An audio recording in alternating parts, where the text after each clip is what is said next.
Let's jump right into this explainer, because today we are unraveling a genuinely mind-blowing biological mystery. We're talking about a puzzle that perfectly connects our inherited DNA, our core metabolism, and that vast, microscopic world living right inside our digestive tract.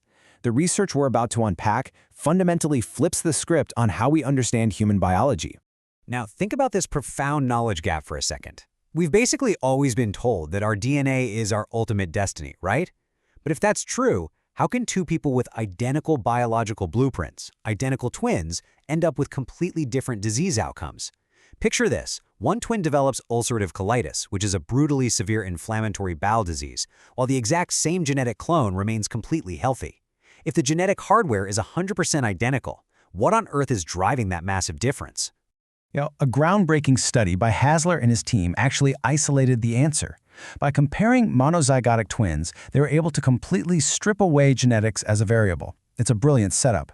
What they found was that the environment actively alters the twins' epigenetic landscape, entirely independent of the germline DNA they inherited at birth. So, their genetic sequences? Totally identical. But their epigenome, specifically looking at DNA methylation patterns, was wildly variable between the sick twin and the healthy twin. So, to really get this, we need to quickly lock in what epigenetics actually is.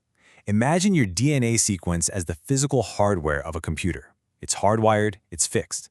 Epigenetics, then, is the biological software that tells that hardware how to behave.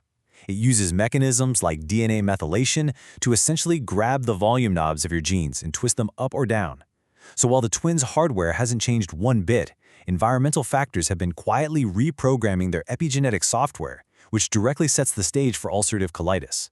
When the researchers went in and actually mapped out all these epigenetic changes in the inflamed intestinal mucosa, they landed on a very specific number, 61. They found exactly 61 disease-associated genes that had their epigenetic volume knobs drastically altered compared to the healthy twin. That is 61 highly specific sites where the software was quite literally rewritten, fundamentally changing how those gut cells were functioning. And out of all 61 of those genes, one emerged as the absolute standout protagonist, HKDC1. In the sick twin, this specific gene was significantly hypomethylated.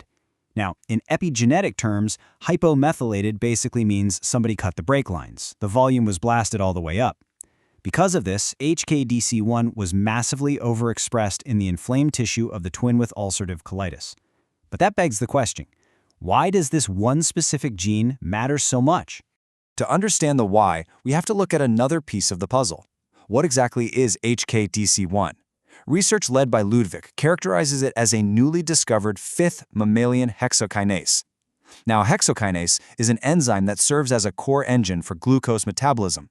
It's responsible for phosphorylating hexic sugars. Actually, scratch the heavy jargon, it's essentially the crucial trapdoor that catches and locks glucose inside the cell at the very first step of using it for energy. Now, scientists already knew all about hexokinase 1, or HK1. And that's your everyday ubiquitous energy processor. It's found pretty much everywhere in your body. HKDC1 shares about 70% of its sequence with that everyday worker, but it behaves completely differently. It is highly restricted. It's a highly specialized metabolic regulator, definitely not just a general background energy processor. And let me be clear, HKDC1 is involved in incredibly high-stakes metabolism. In fact, deleting it completely is embryonic lethal, meaning life literally cannot even develop in utero without it. It's that essential. Researchers actually have to use heterozygous models, so mice with only one working copy of the gene, just to be able to study it. It's absolutely critical for maintaining your whole body glucose homeostasis, playing a literal life or death role during massive metabolic stresses, like pregnancy and aging. To put it into perspective, if this crucial enzyme isn't firing correctly, your entire energy storage system starts to falter. Without sufficient HKDC1, your peripheral tissues just stop absorbing glucose efficiently. This kicks off a huge chain reaction, leaving your liver starved of stored energy. You get decreased liver triglycerides and significantly reduced hepatic glycogen. It's a fundamental systemic breakdown of metabolic balance. When we map out exactly where this enzyme sets up shop, using immunohistochemical staining, we see it doesn't just live anywhere. It occupies highly specific, incredibly valuable real estate. It's predominantly restricted to the normal human colon, the liver, and the kidney. It is strategically placed in the exact organs that are most vital for nutrient processing and overall energy regulation. And zooming in even further on the digestive tract, we see something even more revealing. Its strongest presence is right at the intestinal brush border. It is literally standing guard at the exact site of nutrient absorption in your gut. So, just to recap where we are, we have this massively powerful metabolic engine specifically located right at the gut lining, and its volume is cranked way up in patients with inflammatory bowel disease. Which brings us to the ultimate so what? We know HKDC1 is incredibly powerful. We know its epigenetic software is altered in the sick twin. But what exactly is commanding that software to change in the first place? If the environment is pulling the strings, who or what is the local mastermind actually twisting these epigenetic volume knobs at the cellular level? A landmark study by Sommer and colleagues reveals the crazy twist here. Your gut microbiota is the master programmer. The microscopic bacteria living inside you are actively rewriting the genetic output, the transcriptome, of roughly 10% of your intestinal cells.